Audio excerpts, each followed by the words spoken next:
হাঁটুর ছাপ, পায়ের ছাপ।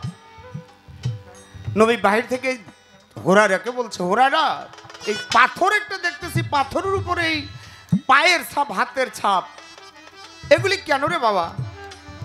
হোরারা ঘর থেকে বলে, ইয়া রাসূলুল্লাহ, আমি যখন ইবাদত করি, রাত্র অধিক যখন হয়, তখন আমি এই পাথরের উপরে বসে বসেই আমি ইবাদত করি, দাঁড়িয়ে কখনো, আবার বসে বসে, আবার সেজদায় পতিত হয়ে যাই। আমার নবী খুশি হয়ে আল্লাহর দরবারে কয়, আল্লাহ এরকম ইবাদত যে করে অবশ্যই তাকে তো আপনি জান্নাতেই দিবেন। আল্লাহ বলে, জিবরাইল আর দেরি করো না, আমার হাবিবের কাছে চলে যাও, যে তারে কও আবু হুরায়রার কোন ইবাদত আমি আল্লাহ কবুল করে নাই। জিবরাইল এসে বলে, ইয়া রাসূলুল্লাহ, আপনি যতই খুশি হন, আবু হুরায়রার কোন ইবাদত আল্লাহ কবুল করে নাই। শুনে নবী দরদর করে চোখের পানি ছেড়ে দিয়েছে। আয় হায় রে, হুরায়রা কি তাহলে দুজকেই যাবে? আমার নবী কান্না দেখে হুরায়রা ঘর থেকে এসে নবীর কাছে বলে, ইয়া রাসূলুল্লাহ, কোনো কষ্ট দিয়েছি আপনাকে? বলেন আপনি আমাকে যে সাজা দিবেন আমি মাথা পেতে নেব। আমার নবী বলে, কোনো কষ্ট নয়, আমি তোর কষ্টে আমার চোখে পানি। কি কষ্ট? বলে, তোর কোনো ইবাদতই আল্লাহ কবুল করে নাই। হুরায়রা বলে, ইয়া রাসূলুল্লাহ, পায়ের ভিতরে ভক্তি দিয়ে পড়ে বলে, ইয়া রাসূলুল্লাহ, আপনি শুধু বলেন আমার কোনো ইবাদত আল্লাহ কবুল করুক আর না করুক, আপনি শুধু একবার বলেন আপনি আমাকে কবুল করেছেন। আমার নবী টান দিয়ে বুকের মধ্যে নিচ্ছে, আমার মহব্বত তোর হৃদয়ের ভিতরে যতখানি আছে আমি তোকে ভালোবাসি রে। আবার জিবরাইল আসছে, ইয়া রাসূলুল্লাহ, আল্লাহ এই মুহূর্তে ঘোষণা করেছে আবু হুরায়রার জীবনের সমস্ত গুনাহ মাফ করে আল্লাহ হুরায়রার সমস্ত ইবাদত কবুল করে নিয়েছে। কেন? আমার রাসূলকে একটু সময়ের জন্য মহব্বত করার জন্য। তাই আমরা গুরু ভক্ত যারা আছি, আমাদের কি আছে? আমরা সেই রাসূলকে দেখি নাই? রাসূলের সাহবত মহব্বত যার যার পীর মুর্শিদের ভিতরে যদি আমরা জাগ্রত করতে পারি, তাহলেই হব আমরা খাঁটি মানুষ এবং ইমানদার। তাই সেই নাতে রাসূল আমি রেখে বসি। আরেকটু বাড়বে উপরটা। পুবাল হাওয়া রে তুমি কি যাই বাইরে মদিনায়, ও পুবাল হাওয়া রে তুমি কি যাই বাইরে মদিনায়, আরে আমার দরুদ সালাম কইও,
লাল হাওয়ারে হাইরে তুমি যাই রাই রে মদিনায় ও গো ভাই হাওয়াই রে হাই রে তুমি যাই রাই রে মদিনায় হাওয়ারে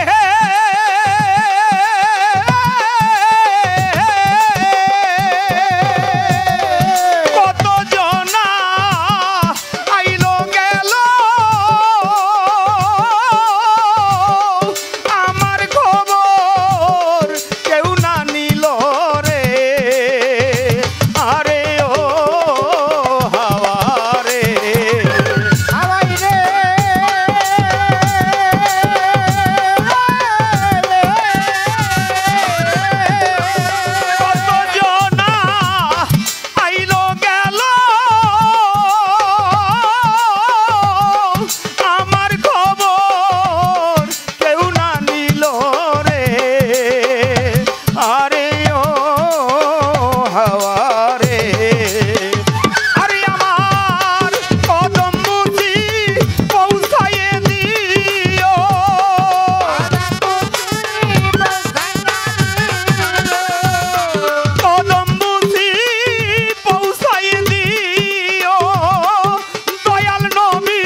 যাও